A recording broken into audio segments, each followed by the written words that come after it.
तो कक्षा 11वीं के छात्र लगातार से कमेंट कर रहे थे कि भाई आपने जो अर्थशास्त्र के इंपोर्टेंट क्वेश्चन प्रोवाइड कराए थे ना, उनके आंसर्स लेकर के आई। तो भाई आ चुका है फुल वीडियो, जिसमें आपके 2, 3 और 4 मार्क्स के जितने भी क्वेश्चन है, सारे क्वेश्चंस के मैं आंसर आपको प्रोवाइड इस वीडियो में करवाऊंगा। तो वीडियो को पूरा देखना ताकि आपके होने वाले पेपर में आप बहुत अच्छा स्कोर कर पाओ। देखे, क्योंकि वो सिलेक्टिव क्वेश्चन थे और उन सब के आंसर यदि आप याद कर लोगे ना, बहुत अच्छा स्कोर अपने एग्जाम में करोगे। देखिए, ये रहेगा आपका पहला क्वेश्चन, उदारीकरण का अर्थ लिखिए। बहुत ही शॉर्ट आंसर लिखे मैंने, बहुत ही आसान भाषा में लिखे गए हैं ना, इनको याद कर लेते हो आप तो बहुत अच्छे एग्जाम में अंक ला सकोगे। देखिए, उदारीकरण वह प्रक्रिया होती है जिसमें व्यापार, उद्योग और निवेश पर सरकारी नियंत्रण को कम किया जाता है ताकि आर्थिक स्वतंत्रता और प्रतिस्पर्धा को जो है बढ़ावा मिल सके, है ना, उदारीकरण होता है।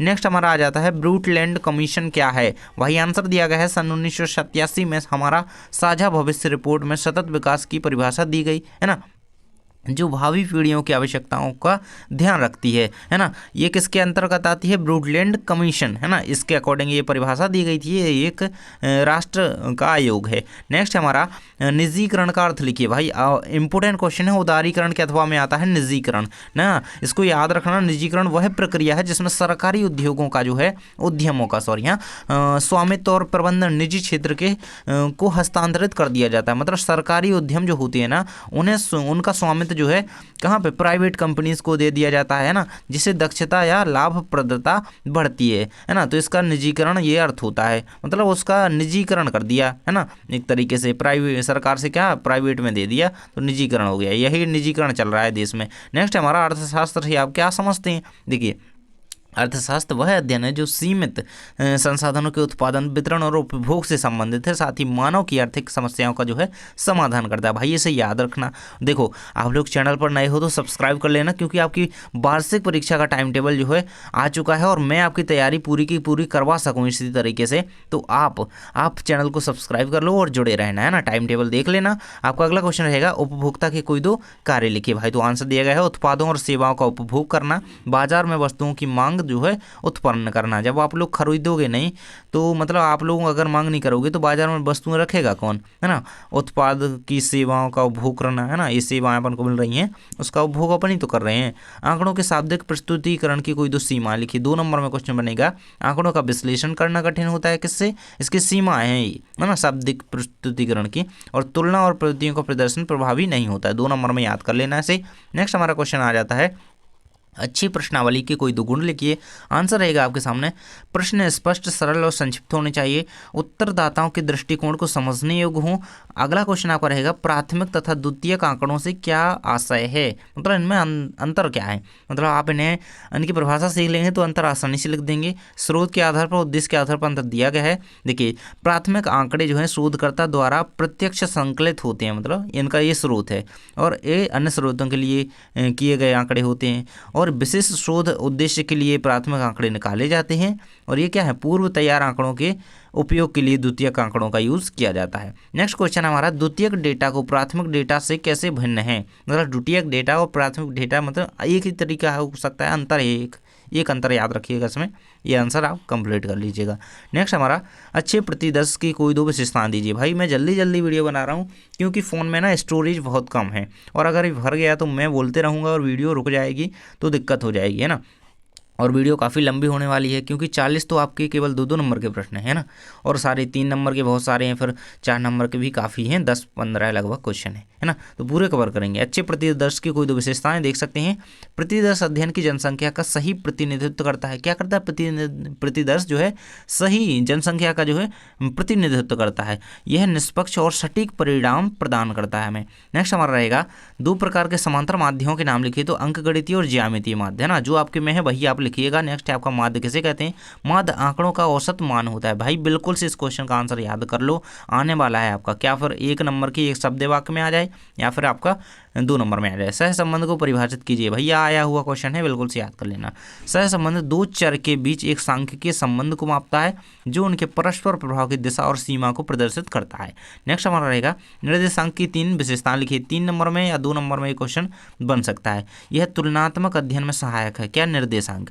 यह एक मानक आधार पर आधारित होता है। इसका उपयोग आर्थिक प्रवृत्तियों को मापने के लिए किया जाता है। नेक्स्ट हमारा मानव पूंजी निर्माण के कोई 3 स्रोत लिखिए। देख सकते हैं शिक्षा और कौशल विकास, स्वास्थ्य सेवाएं, प्रशिक्षण और अनुसंधान। ये 2 नंबर में क्वेश्चन याद कर लेना है। इसका 3 स्रोत लिखे गए हैं मानव पूंजी के। इससे ऑब्जेक्टिव में भी क्वेश्चन आ सकता है ना। स्वास्थ्य सेवाएं खालिस्तान का स्रोत है, क्या क्या मानव पूंजी का स्रोत है ना, इस तरीके से। अगला है आपका ग्रामीण विकास का अर्थ समझाइए। आंसर रहेगा आपका ग्रामीण विकास का अर्थ है ग्रामीण क्षेत्रों में जीवन स्तर और मतलब ग्रामीण का एक तरीके से ग्राम का विकास, गांव का विकास है ना। मतलब देखिए जीवन स्तर, बुनियादी ढांचे और आर्थिक गतिविधियों में जो है सुधार करना, यही क्या है ग्रामीण विकास है। नेक्स्ट हमारा बेरोजगारी के प्रकार लिखिए। तो प्रच्छन्न बेरोजगारी, मौसमी बेरोजगारी और संरचनात्मक बेरोजगारी। खुली बेरोजगारी जिसे कहते हैं वो होती है प्रच्छन्न बेरोजगारी, इसको याद रखिएगा। ये तीनों आपकी जो है बेरोजगारियां हैं। नेक्स्ट हमारा क्वेश्चन आ जाता है कृषि विपणन से क्या तात्पर्य है। ये आपका 1 नंबर में भी आ सकता है और 2 नंबर में भी क्वेश्चन बन सकता है। कृषि विपणन वह प्रक्रिया है जिसमें किसान अपनी फसलों और उत्पादों को बाजार में ले जाकर के बेचते हैं। नेक्स्ट है आपका बेरोजगारी का अर्थ समझाइए। तो जब कोई व्यक्ति काम करने के लिए इच्छा रखता है और योग्यता भी उसके पास होती है लेकिन उसे रोजगार प्राप्त नहीं हो पाता, उसे जो है बेरोजगारी कहते हैं। मतलब देखिए कोई व्यक्ति है भैया, उसके पास बहुत सारी डिग्रियां रखी हैं है ना, वो काम करना चाहता है और डिग्री है तो योग्यता तो होगी है ना, लेकिन उसे फिर भी क्या है काम नहीं मिल रहा है, तो क्या है यही बेरोजगारी है। नेक्स्ट हमारा रहेगा बहुलक और माध्यिका के बीच अंतर स्पष्ट कीजिए। ये बहुलक है, माध्यिका है। बहुलक क्या है, सबसे बार बार आने वाला जो मान होता है ना, वो बहुलक है। बहु का मतलब क्या होता है, बहुत बार आना, बार बार आना, तो ये क्या है बार बार आता है, बहुलक हो जाता है। आंकड़ों का मध्य मान जो है माध्यिका कहलाता है। नेक्स्ट है आपका प्रभाव के आधार पर अंतर। तो यहाँ पर अत्यधिक आवृत्ति पर निर्भर करता है। बहुलक क्या है, अत्यधिक आवृत्ति, मतलब बार बार आए तो आवृत्ति हो रही है उसकी बार बार, अत्यधिक आवृत्ति पर निर्भर करता है, तभी ना होगा बहुलक जब आवृत्ति उसकी अत्यधिक होगी है ना। और ये क्या स्थानिक क्रम पर आधारित होती है माध्यिका, याद रखना। नेक्स्ट हमारा केंद्रीय प्रवृत्ति की माप के रूप में चतुर्थक के 2 दोस्त बताइए। भाई दोस्त नहीं दोष है ना, ये आपका 2 नंबर का प्रश्न रहेगा। चतुर्थक सभी आंकड़ों का उपयोग नहीं करता है, यह बड़े डेटा सेट के लिए सटीक परिणाम नहीं देता है। नेक्स्ट क्वेश्चन है आपका हरित क्रांति क्या है। 1 नंबर में भी क्वेश्चन बन सकता है, 2 नंबर में भी आ सकता है। इसको देखते हैं। हरित क्रांति कृषि उत्पादन में वृद्धि के लिए नई तकनीकों और उन्नत बीजों और सिंचाई विधियों का उपयोग है जिसमें भारत के खाद्यान्न उत्पादन को जो है वृद्धि की है ना। हरित क्रांति जब से उपयोग की जा रही है, इसके बारे में किया जा रहा है, तो बहुत ही उत्पादन बढ़ा है। नेक्स्ट है आयात प्रतिस्थापन क्या है रहेगा। आयात प्रतिस्थापन वह नीति है जिसमें विदेशी वस्तुओं के बजाय घरेलू उत्पादन को जो है बढ़ावा दिया जाता है, याद रखना। नेक्स्ट हमारा आर्थिक क्रिया किसे कहते हैं, याद रखिए वही आर्थिक क्रिया वे गतिविधियां हैं जो उत्पादन, वितरण और उपभोग से संबंधित होती हैं, जैसे व्यापार और सेवाएं। नेक्स्ट हमारा सांख्यिकी के 2 महत्व लिखिए। भैया आंसर आपका रहेगा सांख्यिकी के 2 महत्व। नीतियों के निर्माण में सहायता करती है सांख्यिकी और आर्थिक प्रवृत्तियों का जो है अध्ययन इसके अकॉर्डिंग किया जाता है। नेक्स्ट हमारा प्राथमिक समंक को परिभाषित कीजिए और द्वितीयक समंक को परिभाषित कीजिए। इनको परिभाषा कर लेंगे तो इनमें अंतर भी आप 2 नंबर में कर लीजिएगा है ना, इन दोनों में अंतर तो कर ही लेना है। प्राथमिक समंक वे आंकड़े हैं जो शोधकर्ता द्वारा प्रत्यक्ष रूप से संकलित किए जाते हैं। इसमें क्या है, जो द्वितीयक समंक वे आंकड़े हैं जो पहले से प्रकाशित होते हैं ना, मतलब ये क्या है, ये शोधकर्ता द्वारा प्रत्यक्ष रूप से संकलित किए जाते हैं। ये पहले से प्रकाशित जो है आंकड़े होते हैं जो किसी अन्य स्रोत से संकलित किए जाते हैं।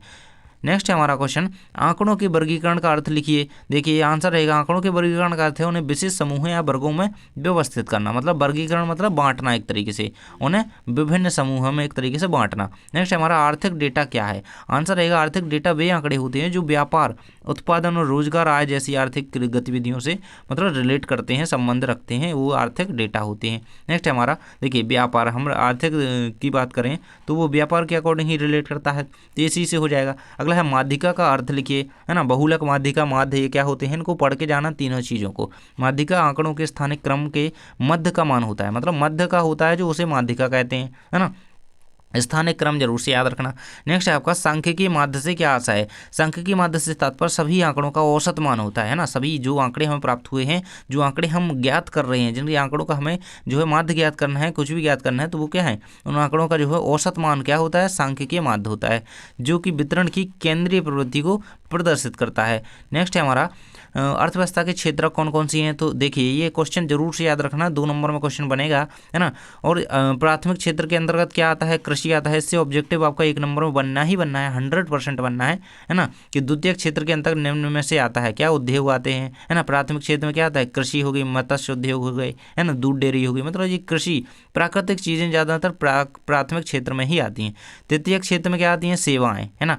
नेक्स्ट है हमारा सुरक्षित स्टॉक क्या है, तो सुरक्षित स्टॉक वह न्यूनतम भंडार होता है जो किसी आपात स्थिति में आवश्यक वस्तुओं की उपलब्धता को सुनिश्चित करता है ना, बफर स्टॉक के अकॉर्डिंग जिसे हम देख सकते हैं। इसके बाद है हमारा आधुनिकीकरण क्या है, तो आधुनिकीकरण जो है कई टेक्निकों, विचारों और संस्थानों को अपनाने की एक प्रक्रिया है, मतलब आधुनिक विचारों को अपनाने की एक प्रक्रिया है ना, अर्थव्यवस्था को जो बेहतर बनाती है।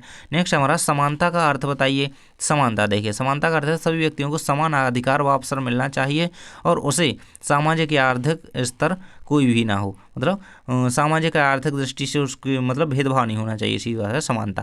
नेक्स्ट है आपका समृद्धि का अर्थ समझाइए, तो देखिए समृद्धि का अर्थ है किसी देश या देश क्षेत्र में उत्पादन, आय और संसाधनों का विस्तार किस तरीके से हुआ है, समृद्धि मतलब किस तरीके से हुई है ना, जनसंख्या की और कह सकते हैं कि आय और संसाधनों की। नेक्स्ट है हमारा ग्रीन हाउस गैस वृद्धि के कारणों को लिखिए, 3 नंबर में भी क्वेश्चन बन सकता है और 2 नंबर में भी, है ना। तो जीवाश्म ईंधन का अधिक उपयोग हो रहा है, इस कारण ग्रीन हाउस प्रभाव की स्थिति बन रही है ना, वनों की अंधाधुंध कटाई की जा रही है, औद्योगिक उत्सर्जन हो रहा है। नेक्स्ट हमारा मतलब देखिए उद्योग है एक कारण, एक है जीवाश्म ईंधन का अधिक उपयोग हो रहा है, वन काटे जा रहे हैं, पेड़ काटे जा रहे हैं, है ना, ये देखिए इस तरीके से। नेक्स्ट हमारा रहेगा नवीकरणीय और गैर नवीकरणीय, है ना, 10th क्लास में हम इसे पढ़ चुके हैं। ये रहेगा आपका, ये रहेगा नवीकरणीय और गैर नवीकरणीय पुनः प्राप्त हो सकते हैं, क्या है नवीकरणीय जो संसाधन होते हैं वो क्या होते हैं, वो एक तरीके से कहें कि अक्षय ऊर्जा संसाधन होते हैं, जैसे सूर्य ऊर्जा हो गई, पवन ऊर्जा हो गई, ये सारे। और ये कोयला, पेट्रोलियम, ये क्या है गैर नवीकरणीय संसाधन है, जो एक बार खत्म हो गए तो ये प्राप्त नहीं होते, है ना, ये खत्म होते जा रहे हैं और ये अक्षय ऊर्जा संसाधन होते हैं नवीकरणीय। उदाहरण में से ऑब्जेक्टिव में क्वेश्चन बनता है नवीकरणीय संसाधन निम्न में से हैं, तो सौर ऊर्जा याद रखना। अगला है मनरेगा कानून के मुख्य बिंदुओं को समझाइए, तो प्रत्येक परिवार को 100 दिन का, मतलब यही है वो रोजगार गारंटी योजना जो होती है वो यही है ना, 100 दिन का रोजगार होना चाहिए, मजदूर की जो है गारंटी दी जानी चाहिए, महिलाओं के लिए रोजगार में आरक्षण मिलना चाहिए। अगला है आपका सौर ऊर्जा के उपयोग व लाभ बताइए, तो ये रहेंगे पर्यावरण के अनुकूल, प्रदूषण रहित है, अक्षय असीमित ऊर्जा स्रोत है, बिजली उत्पादन में लागत कम है इसके। तो इस तरीके से हमारे 2-2 नंबर के क्वेश्चन सभी कंप्लीट होते हैं। जल्दी से अगर आपने वीडियो को लाइक नहीं किया तो लाइक कर दीजिए और चैनल को सब्सक्राइब कर लेना, क्योंकि वार्षिक परीक्षा का टाइम टेबल आ चुका है, हमें उसकी भी तैयारी करनी है। यहाँ से हमारे 3-3 नंबर के प्रश्न स्टार्ट होते हैं, जिसमें पहला क्वेश्चन दिया गया है संगणना विधि को समझाइए। देखिए ये 3 या 2 नंबर में क्वेश्चन आपका बन सकता है, तो इसको याद कर लेना। संगणना विधि जो है सांख्यिकी की एक प्रक्रिया होती है, जिसमें सांख्यिकी आंकड़ों की गणना करके जो है औसत निकाला जाता है, माध्यक और बहुलक का जो है क्या किया जाता है, इनकी जो है माप प्राप्त की जाती है ना। तो एक विधि होती है जिससे बहुलक, माध्यक, मानक विचलन, है ना, जैसे ये सांख्यिकी मापें प्राप्त करी जाती हैं। मतलब सीधी बात कह सकते हैं, अगर हमें किसी भी आंकड़ों की गणना करनी है, उसका औसत निकालना है, माध्यक निकालना है, बहुलक निकालना है, मानक विचलन ज्ञात करना है, तो हम संगणना विधि का यूज करते हैं, ये हो जाएगा। नेक्स्ट है आपका संगणन विधि के गुण एवं दोषों को समझाइए। तो गुण एवं दोष, इसमें क्या होता है, डेटा विश्लेषण को सरल बनाती है, और इसका दोष क्या रहेगा, पहले गुण देख लेते हैं हमें ना। संगणन विधि के डेटा विश्लेषण को सरल बनाती है, परिणाम सटीक व तुलनात्मक होते हैं, नीति निर्धारण में सहायक होती है ना। देखिए जटिल गणनाओं में समय लगता है, इसमें जो अगर जटिल गणना है कोई तो उसमें समय लगता है, ये इसका दोष हो जाएगा। त्रुटियों का प्रभाव जो है अधिक होता है, बड़े डेटा सेट में कठिनाई होती है, अगर कोई बड़ा हम डेटा ऐसे दे देते हैं संगणन विधि में तो इसमें ये इसका एक दोष हो जाएगा। इसके बाद है बहुलक के दोष बताइए। यहाँ पे यह हमेशा एकल मान नहीं देता है, डेटा में अत्यधिक भिन्नता होने पर उपयोगी नहीं होता है, और गणना में समय अधिक लगता है, तो क्या है ये इसके दोष हो जाते हैं। नेक्स्ट है आपका सांख्यिकी की सीमा बताइए। तो सांख्यिकी गुणात्मक आंकड़ों का विश्लेषण नहीं कर पाती है, यह सामान्यीकरण पर आधारित होती है, सीमाएं की बात कर रही, यह व्यक्तिगत विशेषताओं को अनदेखा करती है। नेक्स्ट है हमारा आंकड़ों का वर्गीकरण से क्या अर्थ है, तो ये आपके सामने रहेगा। नेक्स्ट है हमारा प्राथमिक और द्वितीयक समंक में अंतर, 2 नंबर या 3 नंबर, मैंने बोला था ना अभी, है ना, तो 3 नंबर में कर लेना ऐसे। प्राथमिक समंक जो है प्रत्यक्ष रूप से एकत्र किए गए आंकड़े होते हैं, ये पहले से प्रकाशित आंकड़ों के उपयोग होते हैं, यह इसका स्रोत क्या है, स्वयं द्वारा एकत्रित किए जाते हैं, यह अन्य स्रोतों से प्राप्त होती हैं। इसके सर्वेक्षण के आंकड़े जो हैं इसके उदाहरण हैं, और पुस्तक या रिपोर्ट के जो आंकड़े होते हैं वो द्वितीयक समंक के उदाहरण हैं, याद रखना। नेक्स्ट हमारा संचयी बारंबारता, CF जो इसे हम कहते हैं, है ना, तो ये क्या है, संचयी बारंबारता वक्र एक जो है ग्राफिक प्रस्तुति है जिसमें संचयी बारंबारता को एक वक्र के रूप में दर्शाया जाता है ना, ये याद रखिएगा। फ्रीक्वेंसी है। नेक्स्ट है आपका सारणियन के 3 विशेषताएं लिखिए। सारणियन की विशेषताएं तो डेटा को सार्थक और व्यवस्थित बनाता है, तुलना और विश्लेषण को सरल करता है, निष्कर्ष निकालने में सहायक होता है। नेक्स्ट हमारा नई आर्थिक नीति को की आवश्यकता के कारण लिखिए। तो आर्थिक संकट से उबारने के लिए, विदेशी निवेश को आकर्षित करने के लिए, उदारीकरण और निजीकरण को बढ़ावा देने के लिए जो है आर्थिक नीति की आवश्यकता होती है, इसके कारण है। नेक्स्ट हमारा बहुलक के कोई 3 दोष लिखिए, है ना। अभी बहुलक के हमने ऊपर क्या देखे थे, बहुलक की सीमा देखी शायद, है ना। ये दोष हो जाएंगे। बड़े डेटा सेट के लिए उपयोगी नहीं है, सटीक माप प्रदान करने में असफल है, चरम मूल्यों के प्रति जो है संवेदनशील है। नेक्स्ट हमारा योजना के रूप में शांता के साथ विकास, है ना, की व्याख्या कीजिए। तो शांता के साथ विकास का तात्पर्य है समाज के सभी वर्गों के समावेशी और समान विकास के समान तरीके से विकास हो और इसमें गरीबी उन्मूलन और रोजगार सृजन पर जोर दिया जाए। नेक्स्ट हमारा आरबीआई वाणिज्यिक बैंकों को कैसे नियंत्रित करता है ना। रिजर्व बैंक ऑफ इंडिया वाणिज्य बैंकों को नगद आरक्षित, है ना, CRR संबंधित तरलता अनुपात और रेपो दर के माध्यम से जो है नियंत्रित करता है। तो कौन कौन सी चीज़ें इसमें याद रखनी है, जो नगद आरक्षित अनुपात होता है इसके अकॉर्डिंग, और सांविधिक तरलता अनुपात इसके अकॉर्डिंग वो उन्हें क्या करता है, और रेपो दर याद रखिएगा, इसके अकॉर्डिंग वो वाणिज्यिक बैंकों को नियंत्रित करता है, उन पर नियंत्रण रखता है, निगरानी करता है। वैश्वीकरण की अवधारणा को स्पष्ट कीजिए। तो ये हम क्वेश्चन पहले देख चुके हैं, नहीं ये अभी आया है। वैश्वीकरण का तात्पर्य देशों के बीच आर्थिक, सांस्कृतिक और राजनीतिक संबंधों के विस्तार से है ना। तो मतलब विश्व का बाजार, एक तरीके से वैश्विक व्यापार या वैश्विक बाजार कह सकते हैं, जैसे वो वैश्वीकरण यहाँ पे हो जाएगा। नेक्स्ट है हमारा सेवा क्षेत्र के विकास के लिए उत्तरदायी कौन कौन से कारक हैं। तकनीकी प्रवृत्ति होती है, सेवा क्षेत्र की बात कर रहा है, सेवा क्षेत्र से क्वेश्चन आता है। शहरीकरण और जीवन स्तर में सुधार, ये इसके रहेंगे। अगला है सरकारी नीतियों का समर्थन। नेक्स्ट रहेगा कार्ल पियर्सन सहसंबंध गुणांक से कोटि सहसंबंध गुणांक भिन्न क्यों होता है, तो अलग क्यों है ना। कार्ल पियर्सन ने जो सहसंबंध गुणांक दिया है वो किससे, सहसंबंध कोटि सहसंबंध गुणांक से अलग है। क्योंकि देखिए, क्योंकि कार्ल पियर्सन सहसंबंध गुणांक मात्रात्मक डेटा के लिए उपयुक्त है, जबकि कोटि सहसंबंध गुणांक है जो वो गुणात्मक, है ना। तो कार्ल पियर्सन ने जो गुणांक दिया है सहसंबंध गुणांक वो मात्रात्मक डेटा के लिए उपयोगी है, जबकि जो कोटि सहसंबंध गुणांक है वो गुणात्मक डेटा के लिए उपयोग किया जाता है। नेक्स्ट हमारा निर्देशांक आर्थिक बैरोमीटर कहलाते हैं क्यों, है ना। निर्देशांक को हम आर्थिक बैरोमीटर कहते हैं।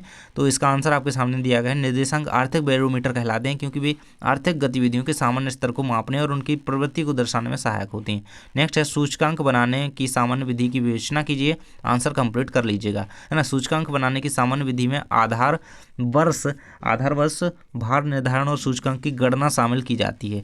नेक्स्ट है हमारा भारत में मानव पूंजी निर्माण की कोई 2 समस्याएं लिखिए। तो शिक्षा और स्वास्थ्य सुविधाओं की कमी और संसाधनों का असमान वितरण, ये मानव पूंजी के निर्माण की ये समस्याएं हैं भारत में। नेक्स्ट हमारा मानव पूंजी और मानव विकास में 2 अंतर लिखिए। मानव पूंजी, मानव विकास दिए गए हैं, तो परिभाषा के आधार पर और एक उद्देश्य के आधार पर इनमें अंतर लिख लीजिएगा। ये रहेगा मानव पूंजी जो है उत्पादकता बढ़ाने वाला संसाधन, है ना। इसका जो हो जाता है जीवन स्तर सुधारने की प्रक्रिया ही मानव विकास कहलाती है। और जब हम उत्पादन बढ़ा करके संसाधन का यूज करते हैं तो ये यूज करते हैं, और जो हमारे लिए उपयोगी वस्तु हैं वो क्या है, हमारी पूंजी हैं। तो मानव पूंजी, हम मानव हैं और हमारी पूंजी मानव पूंजी हो जाती हैं। और उद्देश्य क्या रहेगा मानव पूंजी का, आर्थिक लाभ प्राप्त करना और मानवीय कल्याण सुनिश्चित करना मानव विकास का उद्देश्य है। इसके बाद है किसानों को ऋण की आवश्यकता क्यों होती है या क्यों है। किसानों को बीज, उर्वरक, कृषि उपकरण और सिंचाई के लिए ऋण की आवश्यकता होती है या खेती, मतलब देखिए किसान की जो आवश्यकताएं होती हैं उनके लिए कह सकते हैं, किसानों के लिए सिंचाई के लिए मतलब उन्हें आवश्यकता होती है ना। कोई भी कृषि के उपकरण खरीदने हैं तो उनके लिए हो सकती है। ग्रामीण विकास से आप क्या समझते हैं, समझाइए। तो ये क्वेश्चन हम ऊपर देख चुके हैं। ग्रामीण विकास से तात्पर्य है मतलब गांव में एक तरीके से विकास जिसमें बुनियादी सुविधाओं की आवश्यकता हो, पूर्ति हो, शिक्षा, स्वास्थ्य, है ना, ये सारी सेवाएं जो हो उपलब्ध हों, ये ग्रामीण विकास है। नेक्स्ट है हमारा ग्रामीण विकास में शाख के महत्व पर चर्चा करें। तो शाख किसानों की आवश्यक वित्तीय सहायता प्रदान करता है जिससे वे खेती, व्यापार और अन्य गतिविधियों में निवेश कर सकते हैं। यह ग्रामीण अर्थव्यवस्था को सशक्त बनाता है। कृषि विपणन की कुछ बाधाएं बताइए। तो भंडारण सुविधाओं की कमी, मूल्य निर्धारण में पारदर्शिता की कमी, बिचौलियों का अधिक हस्तक्षेप। कृषि विपणन ये क्या है, जब अपनी किसान देखिए कृषि विपणन क्या होता है, कृषि विपणन की बाधाएं यहाँ पे दी गई हैं। और कृषि विपणन को याद रखना कि जब देखिए किसान ने अपने खेत में कोई भी फसल उगाई और वो उसे ले जा करके बाजार में बेचता है, तो यही क्या है, कृषि विपणन कहलाता है, इसको याद रखना। नेक्स्ट हमारा चक्रीय बेरोजगारी का अर्थ समझाइए। चक्रीय बेरोजगारी वह जो है बेरोजगारी है जिसमें आर्थिक मंदी के कारण मांग में कमी से बेरोजगार में गिरावट आती है। यह जो है आर्थिक चक्र से संबंधित होती है, जो कि चक्रीय बेरोजगारी कहलाती है। और प्रच्छन्न और खुली बेरोजगारी भी पढ़ लेना। जैविक खेती के लाभ एवं सीमाएं लिखिए। ये रहेगा आपका लाभ और सीमाएं जैविक खेती की, है ना, जैविक कृषि की कह सकते हैं, जैविक खेती, है ना, पर्यावरण अनुकूल होती है ना। जैविक खेती के लाभ क्या है, पर्यावरण के लिए अनुकूल होती है, स्वास्थ्य के लिए सुरक्षित होती है, मृदा की उर्वरता को बनाए रखती है। इसमें क्या है, अगर जैविक खेती की सीमा है, उत्पादन में कमी आती है, लागत अधिक होती है, बाजार की सीमित उपलब्धता है। यहाँ से हमारे 4 नंबर के प्रश्न स्टार्ट होते हैं। देखिए सबसे पहले मैंने प्रश्न केवल लिख दिए हैं, क्योंकि देखिए इनके प्रश्नों में आंकड़े हैं। आंकड़ों को लिखने में, टाइप करने में बहुत दिक्कत आती है, बहुत ज़्यादा टाइम लगता है। और आप लोग कमेंट कर रहे थे कि जल्दी हमारे आंसर प्रोवाइड कराइए, तो मैंने आंसर लिखे तो हैं, लेकिन वो थोड़े ठीक नहीं हैं, उनमें आपको सुधार करना होगा। आप विशेषकर आंसर पर ध्यान दीजिएगा, है ना।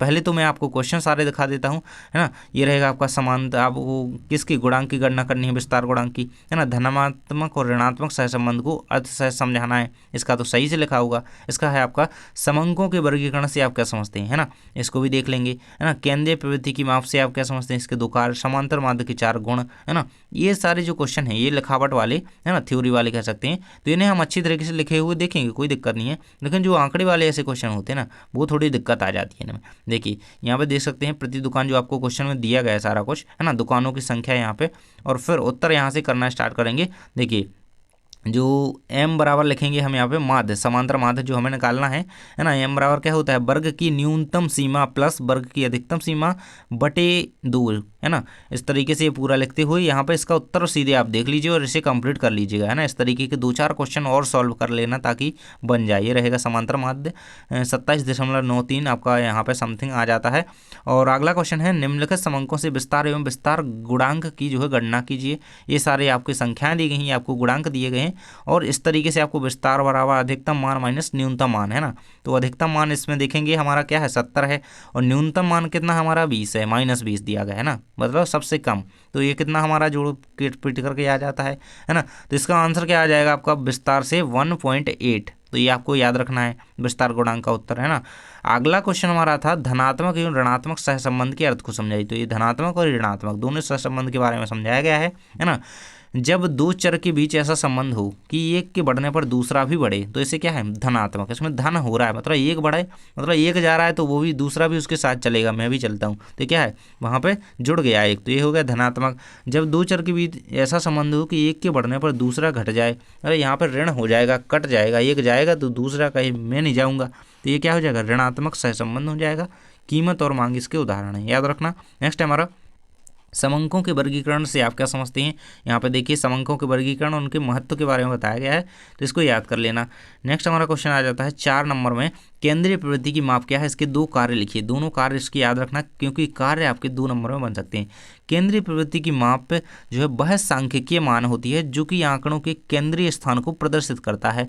और मुख्य कार्य इसके क्या होते हैं, विभिन्न आंकड़ों को एक प्रतिनिधि मान में संक्षिप्त करना और आंकड़ों के वितरण को समझने और तुलना करने में सहायता प्रदान करना एक केंद्रीय प्रवृत्ति का कार्य है। समांतर माध्य के 4 गुण, ये कई बार क्वेश्चन आपके 4 नंबर में पूछा गया है, तो इसको याद कर लेना। 2 गुण भी आ सकते हैं, 4 भी आ सकते हैं। तो देखिए आपके सामने चारों गुण इसके दिए गए हैं, ये पूरे याद कर लेना।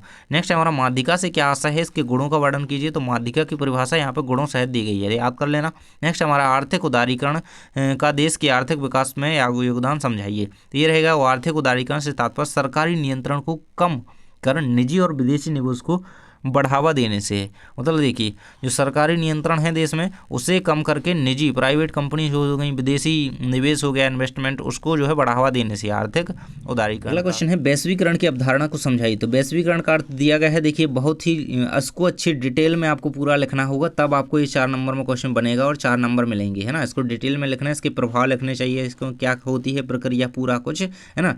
और ये विश्व स्तर पर क्या है इसका, तो पूरा लिखना है इसका। नेक्स्ट है हमारा संगणना और निदर्शन रीति में अंतर लिखना, संगणना और निदर्शन एक एक तरफ लिख देंगे, अंतर आधार पर लिखेंगे। देखिए इस तरीके से अंतर आप लिखेंगे तो आपका नंबर नहीं कटेगा, क्योंकि इस तरीके से लिखा होता है, एक बड़ी ही है ना सुनियोजित योजना होती है लिखने की। इसे लिखेंगे तो बोर्ड में बहुत अच्छे नंबर मिलते हैं। निम्न समंकों से माध्यिका मूल्य निरक्षरित कीजिए, है ना। तो 12 आंसर आ जाता है। थोड़ी यहाँ पे दिक्कत हो सकती है, फ्रैक्शन वगैरह जो होती हैं इनमें है ना दिक्कत आ जाती है, लिखने में टाइप करने में टाइम लगता है। तो मैंने जल्दी जल्दी में आंसर केवल आपको ध्यान से बता दिए, इन्हें आप याद रखना, ये रहेगा आपका आंसर। तो इस तरीके से हमारे सभी क्वेश्चन आंसर कंप्लीट हो जाते हैं।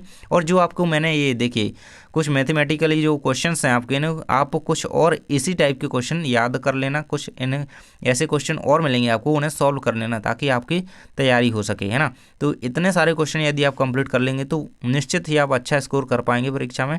थैंक्स फॉर वॉचिंग, मिलते हैं नेक्स्ट वीडियो में। हिंदी इंग्लिश की तैयारी के लिए वीडियो जा करके देख लेना प्लेलिस्ट में।